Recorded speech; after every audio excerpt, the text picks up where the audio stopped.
Pemirsa, saat ini saya kedatangan tamu, Pak Asep Kusnadi, Kusnadi, ayah dari ayah dari Rivaldi terpidana kasus Pina bernama Rivaldi Rivaldi Aditya Wardana, alias Andika. alias bukan alias Ucil. Enggak, yang sebenarnya alias Ucil, bukan iya. Andika ya. Bukan.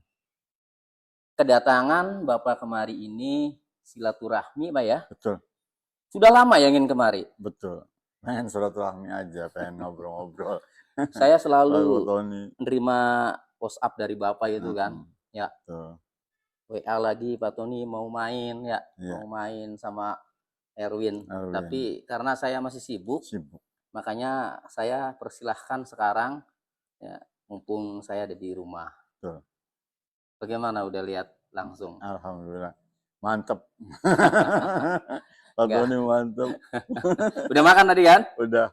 Makasih Pak Tony, udah dikasih makan nih. Untuk netizen, makasih banget udah ditemuin Pak Tony juga. Iya. Pak, gimana sih perkembangannya sekarang? Ya, sementara ini perkembangannya belum ada kejelasan maksudnya. Sejak PK ditolak. Sejak PK ditolak. Iya. Terus bagaimana selanjutnya itu? Bapak pernah nggak nanya-nanya dengan pengacara 7 terpidana? Belum nanya, Pak. Belum nanya? Belum. Jadi kita intinya apapun yang mereka maksud ya kita ikutin. Tapi saya nggak pernah nanya. Oke. Gitu. Yang mereka maksud Bapak ikutin apa misalnya? Ya, misalnya gini, ya udah nanti juga masalahnya akan selesai gitu ya. Itu. Nah, seperti itu. Gitu percaya ya, percaya ya? Gitu aja Pak. Pada akhirnya ditolak? Ya, ditolak akhirnya waktu pas PK itu ditolak ya saya ya emosi Pak ya. Masya Allah emosi.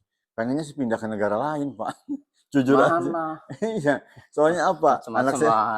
Anak saya tidak dimerdekakan sama mereka Pak. Sekarang aja berkasnya Mahkamah Agung nih Pak. Belum selesai. Putusannya? Belum ada. Belum dapat. Itu. Terus yang kemarin saya demo ke Jakarta, ke DPR MPR tuh sama Erwin, nggak ada timbal baliknya dari Komisi 3. Saya bingung mau ngadu kemana lagi nih. Pak, saya ingin tanya, waktu PK, Bapak optimis tuh? Gitu. Optimis Pak, soalnya segitu ramenya, segitu luar biasanya. Optimis anak Bapak bebas? Bebas gitu semuanya. Tapi pas dapat putusan kayak gitu, Masya Allah, pengennya gimana gitu Pak, Masya Allah. Pak, Rivaldi ya, pernah tunangan. Betul Pak. Itu Bapak waktu itu menyetujui juga? Ya gimana ya Pak. Gimana ceritanya tunangan itu? Tunangan itu Pak, awalnya mungkin si wanita ini lihat dari broadcast mungkinnya tiap hari di sidang PK. Mungkin menyukai Rivaldi dari awal sidang mungkin. Ya, saya sih nggak paham jelasnya seperti apa gitu. Nggak, awalnya tunangan tuh gimana? Siapa yang menghubungi waktu itu? Perempuannya Pak. Perempuannya? Menghubungi siapa? Menghubungin saya. Hubungin Bapak lewat? Iya, lewat handphone. WA. Apa dia bilang? Pak, saya pengen tunangan sama Rivaldi. Ya udah nggak apa-apa kalau Neng mau sih. Kalau Neng mau siap sih. Saya kan ini kan belum jelas kapan Rivaldi keluarnya. Saya bilang gitu.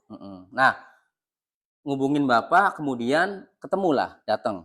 Iya, datang Pak. Terus akhirnya ada Pak Ian, ada Bu Titin hadir. Pak, Bapak kan sadar betul anak Bapak Rivaldi itu masih di dalam. Betul.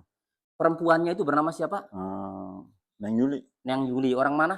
Orang Kalimantan. Kalimantan. Dan tahu juga bahwa lagi di dalam. Betul Pak.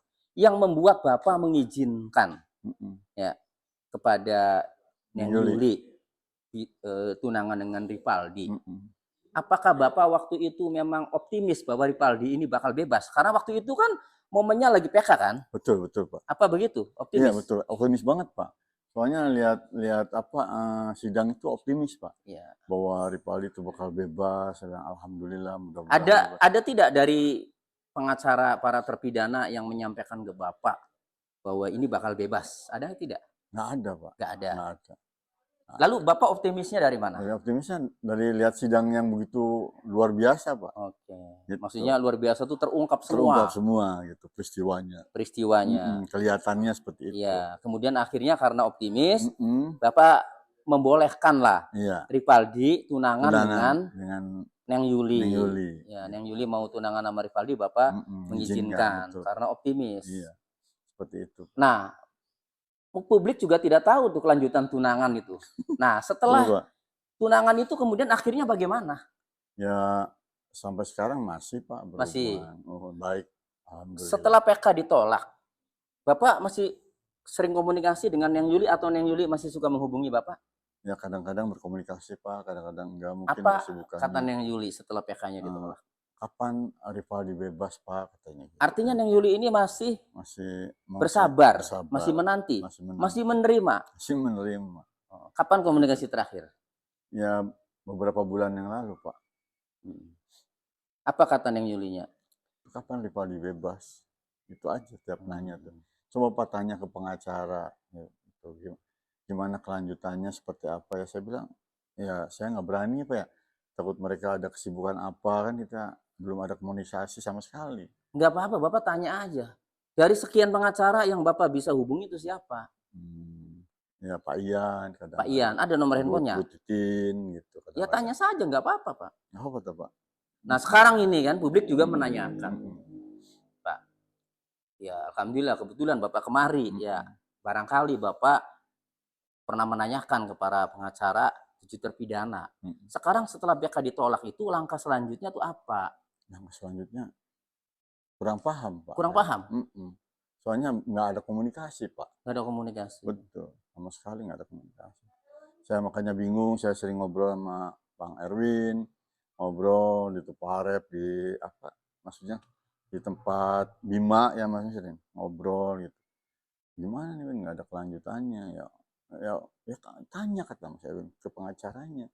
Saya sendiri nggak berani. Iya, Bapak harus tanyakan ke pengacaranya. Iya. Langkah selanjutnya tuh apa? Iya. Ada informasi bahwa katanya mau mengupayakan gerasi. Bener gak? Informasi-informasi itu. Informasi selentingan iya. Iya, selentingan. Seandainya tim pengacara 7 terpidana ini mau mengupayakan gerasi buat para terpidana ini. Bukan gerasi, apa namanya? Amnesti. Ya. Gitu. Bapak mau nggak?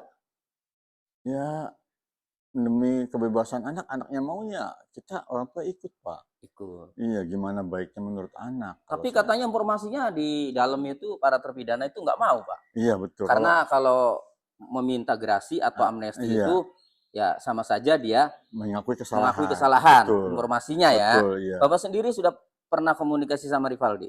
Rivaldi mengotot Pak, waktu pas terkali ditolak di Mahkamah Agung, Rivaldi yang bicara kayak gitu Pak. Apa katanya? Kata Rivaldi itu, saya lebih baik membusuk di dalam daripada saya mengakui kejahatan yang saya tidak lakukan. Gitu. Iya. Lebih baik memati di dalam penjara, membusuk di penjara daripada mengakui kejahatan yang tidak dilakukan. Seperti itu Pak anak saya itu. Makanya semua pengacara pada bengong Pak melihat Rivaldi itu. Keras dia Pak. Sangat keras dia. Gini Pak, kita mundur ya, flashback ke belakang. Ya, 27 Agustus 2016 ya. Rivaldi itu sebenarnya berada di rumahnya siapa Pak? Yang lagi ulang tahun tuh. Oh iya, itu temennya Pak. Iya temennya. Namanya siapa Pak? Aldo, iya Aldo. Di rumahnya Aldo. Iya, kakaknya Aldo. Ya, yang berteman si kakaknya Aldo. Yang berteman kakaknya Aldo. Di rumah kakaknya Aldo. Betul. Dan saat itu yang lagi ulang tahun adalah kakaknya Aldo. Betul. Bahkan sampai pagi ya. Sampai pagi betul. Jam 4 sore. Ya. 27 Agustus 2016. Rivaldi itu menemui Bapak di pom bensin. Betul. Minta uang. Betul. Benar? Betul ya. Saya masih ingat Pak. Makan, minum. Ya. Minta uang. Ya. Setelah itu balik ke rumahnya Aldo. Ya. Nonton bola. Iya. Ya. Di sana sampai pagi. Iya. Kemudian sampai jam 11 siang ya. 11 siang. Kalau nggak salah. Itu berarti 27 Agustus 2016 sejak sore ya. Sejak sore sampai pagi ada di rumahnya Aldo. Dan itu juga terungkap di sidang PK pada saat pemeriksaan di Cirebon, Pengadilan Negeri Cirebon, betul nggak? Tapi Bapak bener ya waktu itu minta uang berapa itu Rivaldi waktu itu? ke Bapak itu? Lupa Pak, minta Lupa. rokok, ngasih Minta rokok, rokok. minta makan, saya kasih makan dua-duanya Pak, nasi goreng doang. Saya Iya. mampu ngasih nasi goreng. Sama temennya tuh dibonceng, dia kan nggak bisa bawa motor. Gak bisa bawa motor Iya, dia. dibonceng Pak, bisanya dia, sukanya tuh dibonceng. Saya beliin bensin juga Pak, waktu itu tuh. Ya, menjelang maghrib lah Pak. Artinya Bapak ini ingat karena memang saya memang benar-benar tidak terlibat Pak ya. Dan Bapak menyaksikan Ripaldi minta uang di pom bensin itu 27 Agustus 2016 ya, sore. Betul. Ya, setelah itu balik lagi ke rumahnya Aldo. Aldo Pak, karena ada ulang tahun. Iya. Ya, dia juga bilang ke saya, Pak ada ulang tahun Pak. Ya udah nggak apa-apa. Yang penting kamu baik-baik di sana. Seperti itu aja Pak. Saya yakin Pak ya, memang saya mempelajari berkas perkara ya. Ini Pak berkas perkara siapa namanya? Kasus Peggy Setiawan itu kan saya print semua nih Pak ya. Sampai putusannya Hadi Saputra dan kawan-kawan, ya, putusannya Sakatata, putusannya Ripaldi ada nih kan ya. Kemudian BAP-nya Rudiana juga ada nih Pak. Ya. BAP-nya Rudiana nih ada. Jadi kalau saya sering ngomong bahwa Rudiana lah yang menyebutkan nama-nama itu pertama kali itu Pak, ada di BAP Pak. Betul, Pak. Ada di BAP. Tuh. Saya sering kan dulu nomor 5 tuh kan. Apakah saudara tahu identitas para pelaku yang berjumlah kurang lebih 11 orang tersebut jika iya coba saudara sebutkan. Disebutkan tuh Pak. Ya, adapun identitas para pelaku tersebut adalah sebagai berikut. Eko Ramadhani, Supriyanto, Hadi Saputra, Eka alias Tiwul, Sudirman, Andika, ya, kemudian Andi, ya, Dani, Peggy, Jaya, Saka. Itu Andika, Pak. Nah, ini nggak ada Ripaldinya di sini nih, Pak. Iya, Pak. Andika pertama itu. Iya, ini Andika ini yang dimaksud Ripaldi, Ripaldi gitu. Betul. Kok bisa begitu ya? Saya nggak tahu, Pak. Cuma sayangnya dulu tuh ya 2016 itu kok apa ya, mungkin media tidak seketat sekarang awal ya. Iya, Pak. Dulu mungkin longgar ya, sehingga ini kurang tuh, kontrol Pak, media. Pak izin, Pak. Ripaldi itu bisa bebas nggak apa sih yang 7 orang? Ya, apa mesti saya yang ganti di dalam untuk membebaskan mereka, Pak? Saya ya tergantung para pengacara 7 terpidana ini, Pak. Jadi gini, Pak. Makanya kan saya tanya sama Bapak, langkah selanjutnya tuh apa? Bapak barangkali pernah nanya kepada para pengacara 7 terpidana. Nggak nanya, Pak. Belum pernah ngobrol setelah putusan. Bapak komunikasi nggak dengan keluarga para 6 terpidana lainnya sejak PK ditolak? Ya ngobrol-ngobrol biasa aja Pak, sama Pak Kosim, ngobrol seperti biasa. Ini gimana kelanjutannya? Nggak tahu saya juga, kata Pak Kosim seperti itu. Ya kalau hanya istilahnya cerita-cerita biasa aja ya bumbu-bumbu manis doang Pak. Katanya. Saya kan bukan pengennya itu Pak. Pengennya memerdekakan anak Pak. Itu lebih bahagia dari apapun di dunia ini. Setelah anak itu merdeka kan saya kan bebas pikiran, hati, pikiran, merdeka. Saya juga ikut merasakan kemerdekaan anak Pak. Saya mesti gimana Pak? Minta tolong ke siapa lagi? Selain nama Pak Kosim, Mama siapa lagi komunikasi? Ya paling dekat sama Pak Kosim Pak. Barangkali di antara 6 keluarga lainnya itu enggak komunikasi dengan para pengacara, kemudian langkah selanjutnya itu apa gitu? Belum Pak. Belum tahu. Jadi gini Pak, pada Desember 2024 ya, akhir Desember 2024 ya, tanggal berapa ya, kurang lebih antara tanggal 30 31 ya. Ya Pak. Mahkamah Agung itu kan, Ketua Mahkamah Agung itu kan menyampaikan refleksi kinerja tahun 2024 ke hadapan wartawan. Kemudian Mahkamah Agung menyampaikan bahwa ketika ada wartawan yang menyinggung masalah PK 7 terpidana ditolak, ya, ditanyakan kepada Ketua Mahkamah Agung apakah masih ada harapan untuk PK lagi. Ketua Mahkamah Agung menjawab masih ada harapan PK lagi. Tapi ya, syaratnya itu harus menggunakan putusan pengadilan yang saling bertentangan, Pak. Jadi harus ada putusan pengadilan terlebih dahulu. Putusan pengadilan itu bertentangan dengan putusan pengadilan negeri tahun 2016. Ya. Jadi ini kan ada putusan pengadilan negeri tahun 2016 nih Pak ya. Nah, ini Ripaldi, kemudian Hadi Saputra dan kawan-kawan. harus ada putusan pengadilan negeri ya tahun ini atau tahun ya sekarang lah kan ya. Nah, terserah kapan putusannya Pak, tahun depan apa. Pokoknya harus ada putusan pengadilan dan bertentangan dengan putusan pengadilan 2016. Apa bertentangannya? Bertentangannya contohnya, Pak, kalau saya analisa itu ada dua. Pertama, terkait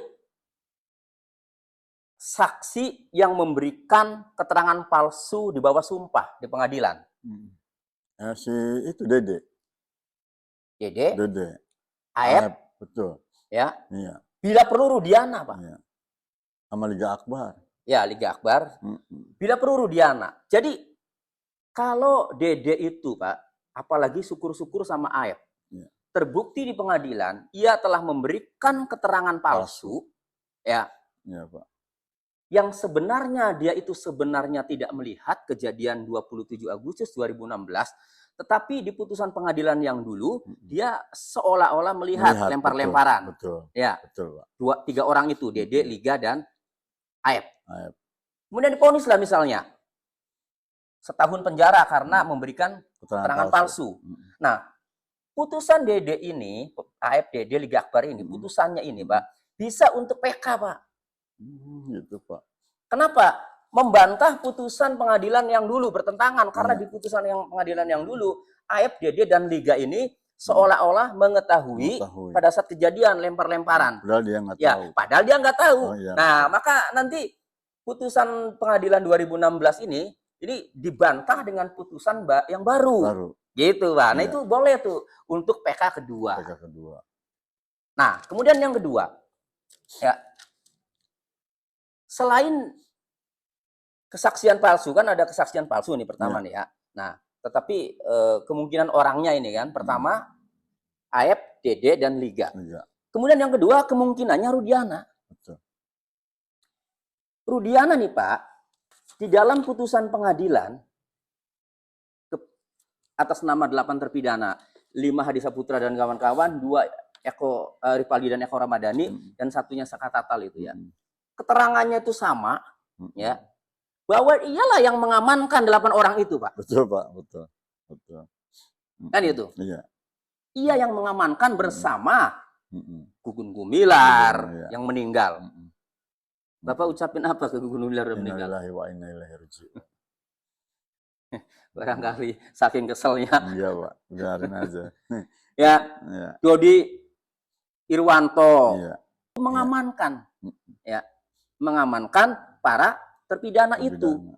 Nah, kemudian di BAP pertama kali, Mbak, Rudiana, karena setiap laporan polisi yang pertama kali di BAP itu pasti pelapor. Betul. Ya, ada Rudiana ini kan. Pertama ya, Pak. Iya, Rudiana kan lapor 31 Agustus 2016 ya, jam 18.30, setengah 7. Kemudian yang pertama kali diperiksa itu adalah Rudiana sebagai pelapor. Ia diperiksa ini pukul langsung tuh, Pak, 18.30 nih diperiksa nih.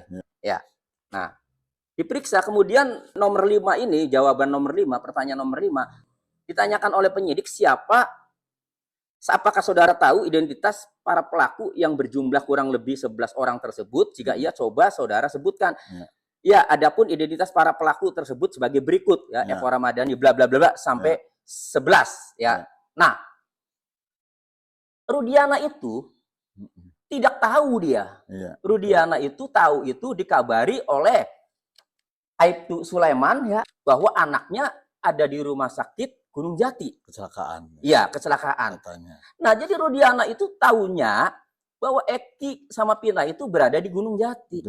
Lalu dari mana Rudiana bisa tahu nama-nama bisa menyebut nama-nama ini? Mau kejadian aja dia nggak tahu. Kejadian aja nggak tahu dia sama sekali, betul. Coba kalau dalam jawaban BAP-nya ini berdasarkan informasi dari para terpidana atau yang kami amankan dan saya interogasi, mereka menyebut pelakunya ini. Masih masuk akal karena berdasarkan hasil interogasi. Tapi dia tidak ada kalimat itu. Langsung saja. Adapun identitas para pelaku tersebut adalah sebagai berikut, disebut semua tanpa menyebut hasil interogasi kepada para terdakwa atau tersangka yang diamankan. Betul. Kan itu, Pak? Betul. Atau Pak orang-orang yang diamankan itu. Betul. Nah, kemudian ini kan baru di BAP. Ya, kemudian di putusan pengadilan juga Rudiana ini menyampaikan hal yang sama, Pak. Betul, sama, Pak. Ya, 2016. menyampaikan hal yang sama nih putusan pengadilannya. Nih, tuh Rudiana. Ya. Kesaksiannya. Menyampaikan hal yang sama, dia mengamankan orang itu. Ya, walaupun informasinya dari AEP. Rudiana lah ya yang memunculkan nama-nama para pelaku itu yang sekarang jadi terpidana itu. Betul, Pak. Nah, jadi maksud saya selain AEP, Dede dan Liga Akbar, kalau bisa Rudiana yang terbukti memberikan kesaksian palsu, habis sudah Pak, kelar itu. Betul, Pak. Karena kalau Rudiana yang memberikan keterangan palsu, isinya bukan hanya peristiwa kejadian, tapi isinya menyebut nama-nama 11 orang ini ternyata memberikan kesaksian palsu. Gitu. Betul, kalau yang terbukti di putusan pengadilan nanti, Rudiana yang terbukti memberikan kesaksian palsu. Ini top, Pak. Iya. Putusan pengadilan yang Rudiana terbukti memberikan kesaksian palsu dengan menyebut nama-nama 11 orang itu ternyata kesaksian palsu, ya terbukti. Waduh, Pak, itu putusan pengadilannya benar-benar bertentangan dengan putusan pengadilan tahun 2016. PK, Pak. Ya sudah, Pak, ada putusan pengadilan nih. PK lagi, putusan pengadilannya Rudiana terbukti memberikan kesaksian palsu. Ya udah enak, Pak. Kalau bisa. Persoalannya adalah bisa tidak. Rudiana bisa jadi tersangka, kemudian sampai ke pengadilan, terbukti memberikan kesaksian palsu. Nah, itu. Kayaknya bisa nggak? Nggak tahu, Pak. Nggak ngerti saya masalah hukum. Bisa kalau yang ngerti mah pasti. Iya, tapi kalau saya kan nggak ngerti. Ini PR. Ini PR buat pengacara 7 terpidana. Karena sudah ada sinyal dari Ketua Mahkamah Agung, kalau ingin PK kedua, maka harus menggunakan putusan yang saling bertentangan dengan hukum. Dengan putusan pengadilan tahun 2016-2017. Nah, analisa saya ya tadi ada 2 hal. Yang pertama harus ada putusan memberikan kesaksian palsu ya. Di antaranya adalah AEP, Dede dan Liga. Yang kedua, syukur-syukur Rudiana. Nah, pengacara 7 terpidana ini, Pak. Seharusnya bisa, Pak. Ya, pengacara 7 terpidana ini kan sudah melaporkan tuh, Pak. Kesaksian palsu itu ke Mabes Polri. Iya, Rudiananya udah. Ya kan udah dilaporkan semua. Saya nggak tahu ya Rudiana dilaporkan belum. Tapi kalau dia jelas karena mengakui. AEP juga dilaporkan. Betul nggak? AEP dilaporkan kan? Nah ini tinggal dorong aja Mabes Polri-nya. Bila perlu, Pak. Bila perlu. Di depan Mabes Polri teriak. Gitu, Pak. Dia nanya perkembangan. Iya. Kan itu. Iya, betul. Karena biar ada kejelasan, biar ada kepastian hukum. Bener nggak? Betul, Pak. Nah, jadi ini PR buat para pengacara 7 terpidana. Betul nggak, Pak? Betul, Pak. Agar ya mendorong laporan di Mabes Polri terkait kesaksian palsu karena nanti hasilnya kalau sudah putus pengadilan bisa digunakan untuk PK kedua. PK kedua. Amin. Kemudian yang kedua, putusan pengadilan yang kedua, yang tadi kesaksian palsu. Yang kedua adalah kecelakaan lalu lintas. Pak, saya dapat informasi. Informasi itu valid. Ya. Tim khusus Mabes Polri yang dibentuk itu, Pak. Informasinya di dalamnya itu, Pak. Ada Korlantas atau Ditlantas Polda Jawa Barat. Ada. Karena kenapa? Karena banyak sekali saksi-saksi yang melihat bahwa itu kecelakaan. Sehingga untuk menindaklanjuti itu harus ada penyidik ahli lalu lintas lah ya, penyidik yang ahlinya yaitu penyidik lalu lintas yang ikut juga melakukan pemeriksaan, penyelidikan di dalam tim khusus Mabes Polri itu, Pak. Ada. Lalu bagaimana hasilnya? Iya. Gimana, Pak? Bisa ketahuan nih. Mereka lebih ahli sebenarnya. Intinya ya setelah dianalisa, sepertinya kalau kecelakaan juga masuk akal juga. Gitu, Pak. Tapi menurut informasi, cara membuktikannya gimana, Pak? Ya itu dia. Menurut informasi nunggu putusan PK dulu. PK ini? Yang kemarin. Yang kemarin iya, yang dari Mahkamah Agung itu. Iya. Nggak muncul-muncul, Pak. Bukan, nunggu putusan, bukan nunggu salinan. Nunggu putusan. Kalau putusannya diterima, maka penyidik lalu lintas akan bekerja mendalami dugaan kecelakaan lalu lintas. Ini kan nggak diterima, Pak. Ternyata putusannya ditolak. Ditolak. Yang nggak iya. tahu melanjutkan tidak. Oh iya Pak ya. Ini ada apa sih pada Mahkamah Agung? Nah, Bingung saya. Sekarang Mm-mm.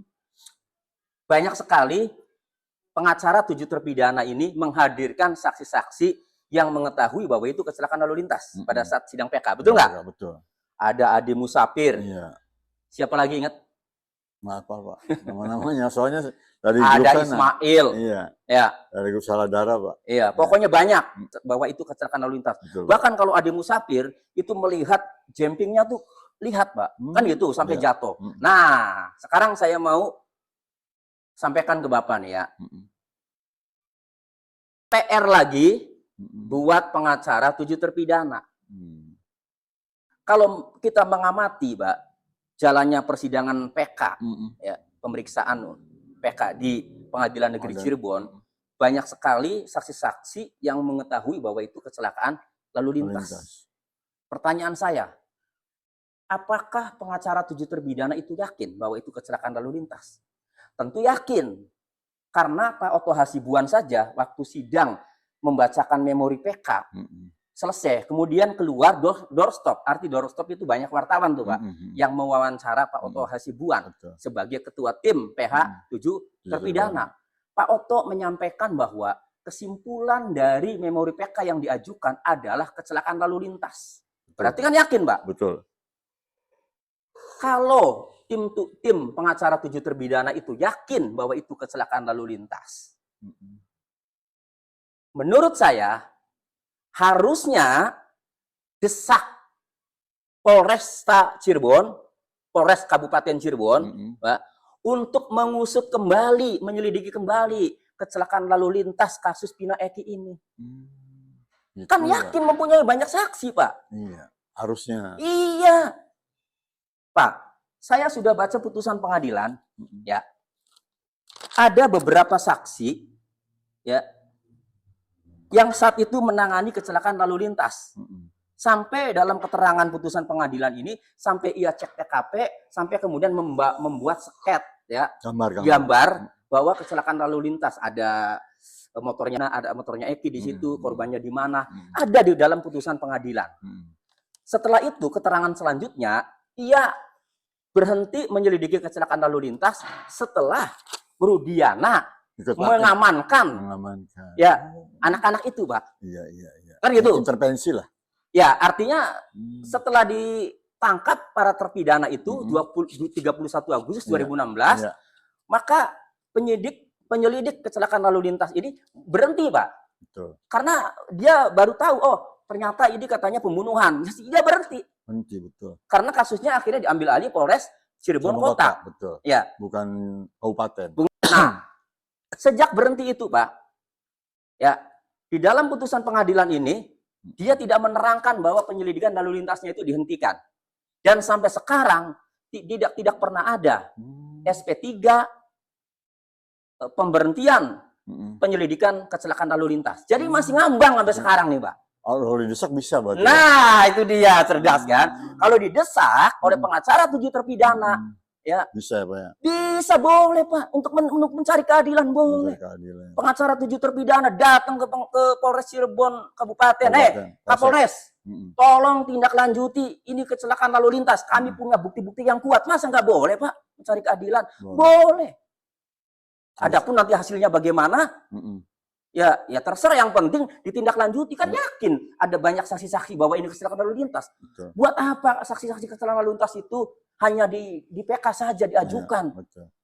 Ternyata di PK ditolak kan? Ya sudah. Kecelakaan lalu lintas itu suatu perkara yang harus diuji dulu melalui proses hukum, Pak, harusnya. Iya, jadi menurut saya harusnya jangan mentah-mentah diajukan untuk novum PK. Harusnya dorong dulu. Uji dulu ya. Uji dulu, dorong. Baru ya, buat PK. Polres Cirebon Kabupaten yang saat itu menangani kecelakaan lalu lintas, kemudian mereka berhenti karena para terpidana diambil alih Polres Cirebon Kota, Pak ya. Dorong agar lanjutkan penyelidikan kecelakaan lalu lintas. Nah, kalau nanti lakukan penyelidikan lagi, kan saksi-saksi yang melihat bahwa kecelakaan lalu lintas ini ada, Pak. Iya, ikut lagi. Iya, kuat bahkan dia. Nah, lihat. Diajukanlah Adi Musafir, Ismail ya dan kawan-kawan kan bahwa ya, mereka melihat kecelakaan lalu lintas. Tinggal penyidik kecelakaan lalu lintas, penyidik lalu lintas ini ya, penyidik laka lantas. Langsung ke pengadilan lagi. Bukan, tinggal silakan. Untuk menguatkan saksi-saksi ini, dia melakukan penyelidikan lagi ya, memintai keterangan siapa lagi itu silakan, itu kewenangan penyelidik kecelakaan lalu lintas. Nah, kalau kemudian yakin juga penyidiknya bahwa ini adalah kecelakaan lalu lintas, Pak, ya, baru tuh, Pak, ditentukan apakah kecelakaan lalu lintas ini kecelakaan tunggal ataukah kecelakaan ada lawan. Kan nanti gitu, Pak. Seandainya nanti kecelakaan tunggal, Pak ya, berarti tersangkanya adalah Eki. Tersangka laka lantas. Iya. Kenapa? Karena kalau kecelakaan tunggal, yang lalai itu supirnya, Pak. Bapak ingat nggak kalau naik angkot? Maka kalau kecelakaan tunggal, supirnya yang jadi tersangka. Ya, naik elep atau naik mobil umum lainnya. Nah, begitu juga naik ojek atau motoran, Pak. Ya, motoran. Itu kalau kecelakaan tunggal kemudian meninggal, itu yang ditersangkakan itu yang lalai adalah supirnya. Dalam hal ini Eki. Lalu bagaimana kalau meninggal? Kan itu. Apakah bisa dilanjutkan penyelidikan kecelakaan lalu lintas ini, penyidikannya? Kalau meninggal, ya, saya pernah membaca berita di daerah Jawa Tengah, orang yang sudah meninggal ini ditetapkan sebagai tersangka karena lalai pada kecelakaan lalu lintas tersebut. Berarti meskipun meninggal, untuk status itu bisa ditetapkan tersangka. Karena untuk menemukan siapa tersangkanya. Tetapi kemudian tidak bisa dibawa ke persidangan. Iya, cuma dijadikan tersangka. Jadikan tersangka saja, karena Ekinya sudah meninggal. Di sidang siapa? Iya, tetapi paling tidak sudah ada keputusan penegak hukum, ya, penyidik, bahwa ini adalah kecelakaan lalu lintas dengan tersangkanya Eki. Dan tidak dilanjutkan ke persidangan karena Eki telah meninggal dunia. Bagus tuh, Pak ya. Lah. Bagus itu, Pak. Jadi kesimpulannya, ya, ini PR bagi pengacara 7 terpidana, kalau yakin mempunyai saksi-saksi yang kuat bahwa itu adalah kecelakaan lalu lintas, dorong, Pak, Kapolres Sumber atau Kapolres Cirebon Kabupaten Cirebon, dorong untuk melanjutkan penyelidikan kecelakaan lalu lintas tahun 2016 yang sempat mandek, sempat berhenti. Ya, dorong lagi karena sekarang sudah mempunyai saksi-saksi yang sangat kuat, melihat dengan mata sendiri, mengalami sendiri, kan, Pak ya, mendengar sendiri bahwa itu adalah kecelakaan. Di antaranya Adi Musafir, Ismail dan kawan-kawan. Masa penegak hukum kan pelayan, Pak? Masa tidak melayani? Kan itu. Betul. Iya, coba kita tunggu penyelidikan kecelakaan lalu lintas. Kalau itu berhasil, ya sudah, berarti kan Pak nanti bisa untuk PK kedua. Oh gitu, sama ya Pak? Iya, jadi kan ada dua. Jadi, satu, jangan diemnya Pak ya? Putusan pengadilan yang memutuskan ada kesaksian palsu, ya, di antara saksi-saksi yang pada tahun 2016 bersaksi itu. Yang kedua, putusan pengadilan kecelakaan lalu lintas. Berhubung kalaupun nanti kecelakaan tunggal, ya, Eki ini tidak bisa disidangkan, ya, karena udah meninggal, paling tidak ada keputusan penegak hukum. Sudah naik sidik, penyidikan, sudah ada tersangkanya Eki, kan gitu, Pak, bahwa ini adalah kecelakaan, maka keputusan penyidik ini bisa untuk PK. Masya Allah. Ya sudah, kalau putusannya semudah itu ya, semudah itu ya Pak ya. Dari putusannya kecelakaan lalu lintas, walaupun di tingkat penyidikan kemudian dihentikan karena Ekinya meninggal, kan hakim juga nanti MPK melihat, walaupun nggak sampai pengadilan, ini penegak hukum loh, aparat loh yang menentukan bahwa kejadian 27 Agustus 2016 yang mengakibatkan Pina Eki meninggal adalah kecelakaan lalu lintas. Maka keputusan penyidik itu, Pak ya, itu bisa buat PK kedua. Alhamdulillah ya. Kalau dikerjain tuh Pak ya. Ya iya. Saya nih Pak. Ada jalan sebenarnya sih Pak, ya. Ada jalan dua ya Pak. Banyak sekali orang menanyakan ke saya. Cuma sayang saya ini kan bukan pengacara 7 terpidana. Jadi saya membantunya Pak. Paling bisa seperti ini Pak. Makasih Pak Tony, makasih. Memberikan motivasi, memberikan semangat, memberikan jalan, memberikan masukan jalan. Ya. agar bisa dilakukan Iya Pak Tony. Kasih. untuk bahan PK kedua. Padahal ada jalannya Pak ya sebenarnya sih ya.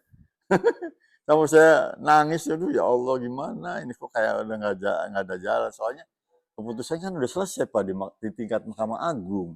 Berarti udah selesai semua, anak tuh pasti kan selamanya di situ. Biarpun udah 10 tahun tuh kan, selamanya di dalam. Nggak bisa keluar, membusuk di dalam. Pokoknya kalau saran saya, maksimalkan dulu celah yang ada. Betul Pak. Jangan dulu minta gerasi ataupun amnesti.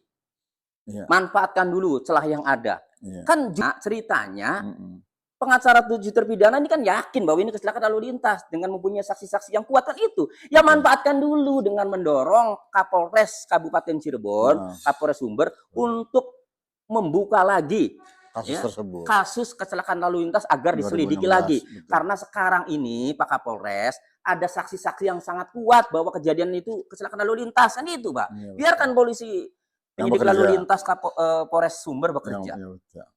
Itu. Nanti diintervensi nggak Pak? Sama siapa? ya nggak usah berpikir begitu dulu, yang penting jalan, nanti publik mendorong rame lagi agar transparan, Pak. Oh siap. Gitu. Penyidikan kecelakaan lalu lintas. Iya.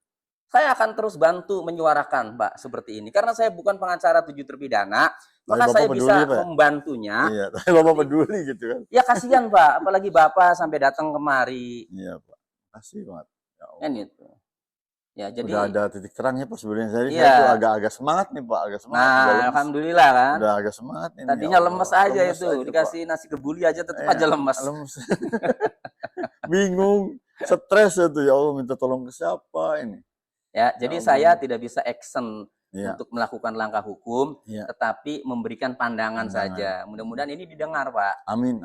Ya, oleh semuanya, sehingga segera untuk meminta kepada Kapolres Sumber atau Kabupaten Cirebon untuk membuka lagi penyelidikan kecelakaan lalu lintas yang sempat berhenti gara-gara Polres Cirebon Kota mengambil alih bahwa itu pembunuhan. Iya. Padahal posisinya di Polres Sumber. Kan aneh ya, Pak. belum SP3 belum. Iya, belum dihentikan. Belum dihentikan ya, Pak. Kan dihentikan saja, SP3 saja bisa dibuka lagi apabila ada bukti baru yang kuat. Ini kan kita yakin nggak sih Pak, Adi Musafir, Ismail ya dan kawan-kawan bahwa dia melihat bahwa itu kecelakaan sampai jumping apa? Yakin nggak sih? Ya, kan pengacara 7 terpidana yakin.